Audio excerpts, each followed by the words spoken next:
அஸ்ஸலாமு அலைக்கும். Hello friends, எல்லாரும் எப்படி இருக்கீங்க? Welcome to taste my foot. இன்றைக்கி நம்ம என்ன ரெசிபி பார்க்க போகிறோன்னா, மதுரை ஸ்பெஷல் பன் பரோட்டா எப்படி செய்தான் பார்க்க போகிறோம். மதுரையில் ரொம்ப ஃபேமஸான ரெசிபி இது. பட் நிறைய பேரால் மதுரையில் போய் சாப்பிட முடியாதுல்ல. அப்படிப்பட்டவங்க இது வீட்லேயே நம்ம செஞ்சு சாப்பிட்லாம். அவங்களுக்கான வீடியோ தான் இது. ஸோ இந்த வீடியோ கடைசி வரைக்கும் ஸ்கிப் பண்ணாமல் பாருங்கள். இந்த பன் பரோட்டாவை எப்படி செய்யலாம்னு இன்றைக்கி பார்க்கலாம் நம்ம. இந்த பன் பரோட்டா செய்கிறதுக்காக நான் இன்றைக்கி ஒரு 1/2 கிலோ அளவுக்கு மைதா மாவு எடுத்திருக்கேன். இதில் நான் ஒரு முட்டை ஆட் பண்ணுறேன். முட்டை பிடிக்காதவங்க இதை ஸ்கிப் பண்ணிக்கலாம். நெக்ஸ்ட்டு 1 ஸ்பூன் அளவுக்கு சுகர் இதில் சேர்க்குறேன். சுகர் எதுக்காக இதில் ஆட் பண்ணுறோன்னா, இந்த பரோட்டா வந்து நல்லா ப்ரௌன் கலராக நல்லா வரும். அதுக்காக இதை ஆட் பண்ணுறோம். இது ஆப்ஷனல் தான். நெக்ஸ்ட்டு இதுக்கு தேவையான அளவு சால்ட்டு ஒரு டேபிள் ஸ்பூன் இல்லை 2 டேபிள் ஸ்பூன் அளவுக்கு எண்ணெய் போட்டு ஃபஸ்ட்டு கையால் சும்மா அப்படியே மிக்ஸ் பண்ணி விட்டுக்குங்க. நெக்ஸ்ட்டு ஒரு 1/2 கப் அளவுக்கு நான் பால் இதில் சேர்க்குறேன். பால் கொஞ்சம் கொஞ்சமாக சேர்த்து நல்லா மிக்ஸ் பண்ணி விட்டுக்குங்க.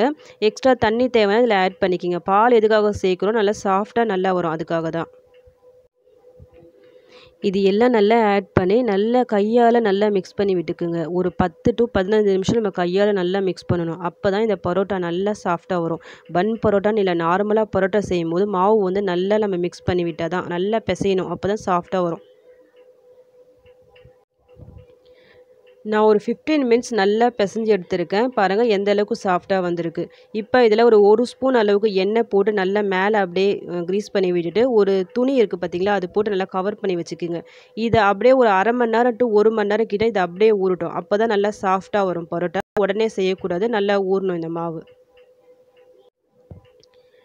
1 ஹவர் கழிச்சு இப்போ நான் ஓப்பன் பண்ணிவிட்டு மறுபடியும் ஒரு 5 மினிட்ஸ் இந்த மாதிரி நல்லா பிசைஞ்சு விட்டுக்குங்க. அப்போ தான் நல்லா இன்னும் சாஃப்டாக வரும்.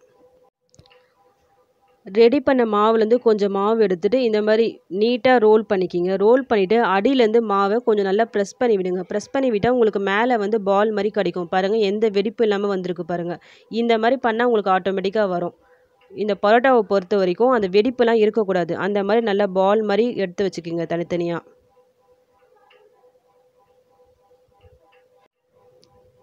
இப்போ ரெடி பண்ண பால்லேருந்து ஒரு பால் எடுத்துகிட்டு சப்பாத்தி கட்டை இருக்குது பார்த்தீங்களா, அதால் நல்லா தின்னாக ரோல் பண்ணி விட்டுக்குங்க.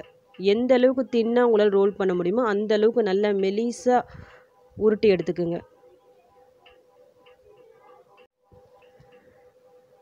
மாவு நல்லா நம்ம சாஃப்டாக பிசைஞ்சு இருக்கிறதால நல்லா எக்ஸ்பேண்ட் ஆகும். இது எந்த அளவுக்கு உங்களால் முடியுமோ அந்தளவுக்கு ஃபுல்லாக எக்ஸ்பேண்ட் பண்ணிக்கிங்க. அது மேலே ஒரு 2 ஸ்பூன் அளவுக்கு எண்ணெய் போட்டு நல்லா க்ரீஸ் பண்ணி விட்டுட்டு, நம்ம நார்மலாக செய்கிற பரோட்டாக்கெலாம் பண்ணலாம் அந்த மாதிரி மடிக்காமல் இந்த மாதிரி 2 கார்னரும் இப்படி மடித்து விட்டுட்டு, உங்கள் கை விரல் இருக்குது பார்த்தீங்களா, ஒரு விரலை இப்படி வச்சுட்டு அது மூலமாக ஃபுல்லாக அப்படியே ரோல் பண்ணி விடுங்க.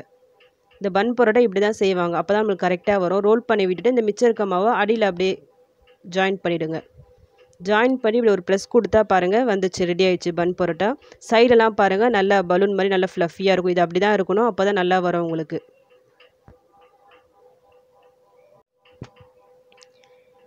இதே மாதிரி பேலன்ஸ் இருக்க பால்லையும் இந்த மாதிரி ரெடி பண்ணி வச்சுக்கோங்க.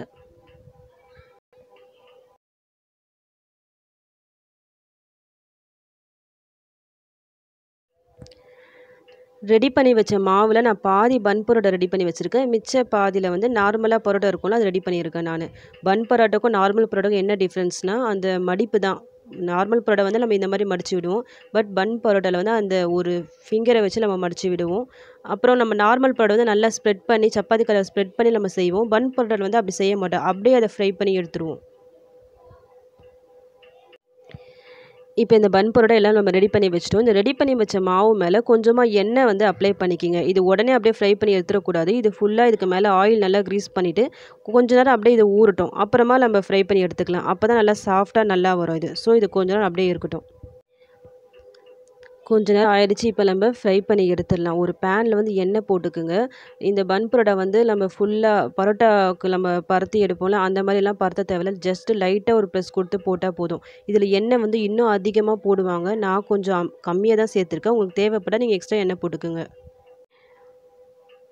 இது நம்ம அப்படியே போட்டு ஃப்ரை பண்ணுறோம். ஸோ இது வேகத்துக்கு கொஞ்சம் டைம் எடுக்கும். நல்லா வெந்தால் தான் நல்லாயிருக்கும். ஸோ நீங்கள் ஃப்ளேம் வந்து சிம்மில் வச்சுக்கிங்க. அப்போ தான் கரெக்டாக இருக்கும்.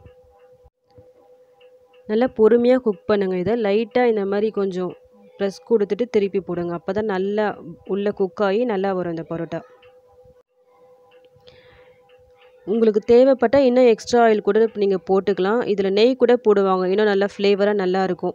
இப்போ 2 பக்கமும் நல்லா குக் ஆகிடுச்சு பாருங்கள். நம்ம பன் பரோட்டா சூப்பராக ரெடி ஆகிடுச்சு.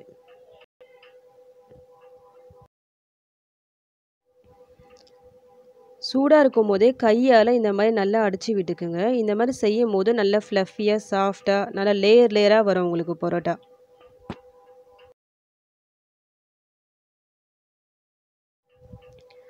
பார்க்கும்போதே தெரியும்னு நினைக்கிறேன். உள்ளே நல்லா குக்காகி வந்திருக்கு பாருங்கள். நம்ம சூடாக இருக்கும்போது கையால் அடித்து விட்டோம்ல, அதனால் நல்லா லேயராக சூப்பராக வந்திருக்கு பாருங்கள் பரோட்டா. இப்போ பரோட்டாவை நம்ம ஃப்ரை பண்ணிக்கலாம். அதுக்காக இந்த மாதிரி கையால் நல்லா ஸ்ப்ரெட் பண்ணி விடுங்க. அப்படி இல்லைன்னா சப்பாத்தி கட்டை வச்சு ஸ்ப்ரெட் பண்ணி விட்டுக்குங்க.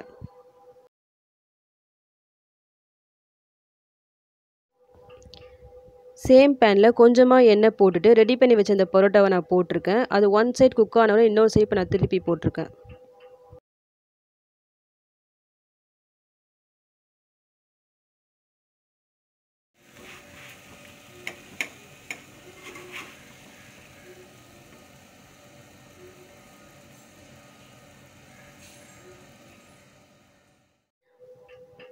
எப்போவுமே நீங்கள் பரோட்டா, சப்பாத்தி இதெல்லாம் செய்யும்போது அது குக் பண்ணி எடுத்துகிட்டு சூடாக இருக்கும்போது இது மாதிரி நல்லா கையால் அடித்து விட்டுக்குங்க. அப்போ நல்லா சாஃப்டாக நல்லா வரும். அவ்வளவுதான். இப்போ நம்ம மதுரை ஸ்பெஷல் பன் பரோட்டாவும் ரெடி ஆயிடுச்சு. நம்ம பரோட்டாவும் ரெடி ஆயிடுச்சு.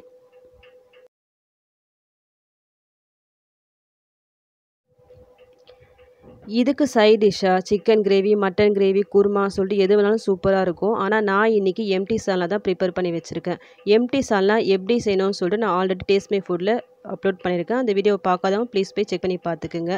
பன் பரோட்டா சாப்பிட்னா மதுரைக்கு தான் போகணும் இல்லை, இதுக்கு மேலே வீட்லேயே நீங்கள் செஞ்சு சாப்பிட்லாம். ட்ரை பண்ணி பார்த்துட்டு எப்படி வந்துச்சுன்னு எனக்கு கமெண்ட் பண்ணுங்கள். இந்த ரெசிபி உங்களுக்கு பிடிச்சிருந்தா என்னுடைய சேனலை லைக் பண்ணுங்கள், ஷேர் பண்ணுங்கள், கமெண்ட் பண்ணுங்கள். மறக்காமல் சப்ஸ்கிரைப் பண்ணுங்கள். தேங்க்யூ.